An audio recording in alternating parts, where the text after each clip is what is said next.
hear from Al Riveron, the NFL Senior VP of Officiating, who briefly, I'll underline the word briefly, reviewed the play from the league's command center in New York. He said there is contact by both players, but none of that contact rises to the level of a foul. This is consistent with what we've done all year long. We left the ruling on the field. We let it stand. Pat McAfee, why are you laughing? Well, just nothing that Alberto Riveron has done all year has been consistent. So to say that this has been consistent with what we've done all year long is just a hypocritical statement by a guy who's in way over his head. Dan Orlovsky, should that have been called offensive pass interference? Absolutely. And it doesn't matter what we think. There's language written in for the officials to handle those situations. The language says if a player initiates contact to create separation, that is a flag. This is a contact initiated by Kyle Rudolph to create the separation to get that completed pass for the Vikings. Listen, this is a bang-bang play. I get all that. But this is not one of those what do you think plays.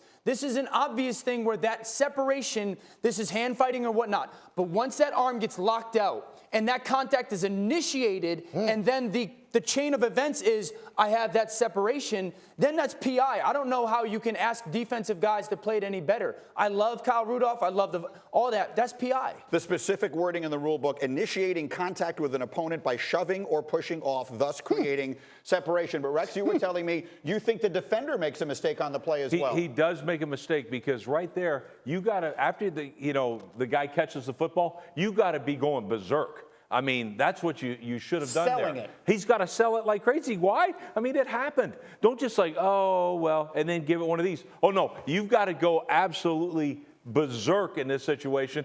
That would have made our guy, Alberto Riveron, sit back and say, uh-oh, I better call something. There's no consistency with that guy, though. Did you coach that? Did you coach your players to sell that call? Dang right. If you're in that situation, hey, that's it. You've got to. I think the biggest problem here is just 1 year ago, the rule was instituted in the Superdome due to a situation against the Saints, right? So you would think a year later in a playoff game, win or go home, that they would at least take a look at it. I think optically, for them not to pause the game just to get a second look at, even if they don't overturn it, even if they say, hey, both of them are hand fighting, things like that, I think just the thought of them taking a little bit deeper of a look, a second look, is just much better than what they chose to do, which is run off the field immediately and say, oh, nope, nothing happened. Let's act like that rule we put in a year ago to help the game doesn't even exist. More Alberto Riveron gang ruining everything. Let me get Bart in here. What do you think? I can't believe I'm in opposite where I got the offensive guys saying that the defenders, need the easy button.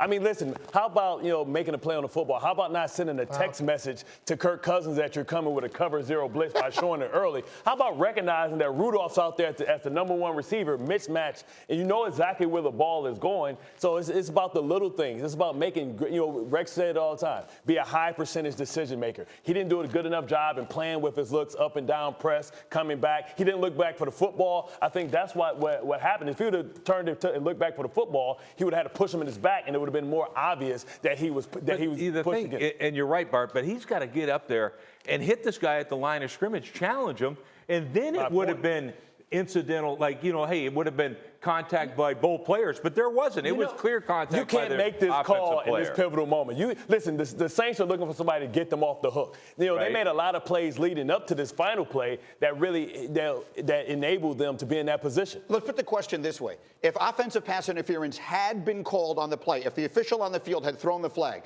is there anyone at this table who believes they would have overturned that in replay? No chance. No, the call would have stayed, for sure. No shot, because that is like textbook what the language says. I mean, that's my issue. And this is out to work. You can call holding every damn play too. But, I mean, technically you can always call it. But I mean, you can't say like, hey, in that moment, don't. Those officials are taught the moment doesn't matter. You officiate the play no matter what happens. Did Jordan push off Russell? No, I broke him off.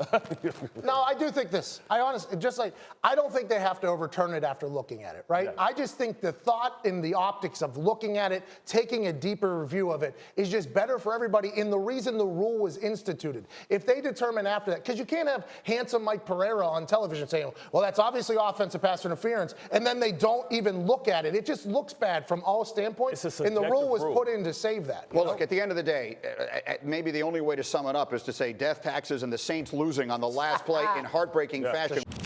We're so glad you're watching ESPN on YouTube. For more sports, highlights, and analysis, be sure to download the ESPN app. And for live streaming sports and premium content, subscribe to ESPN Plus. We'll see you there.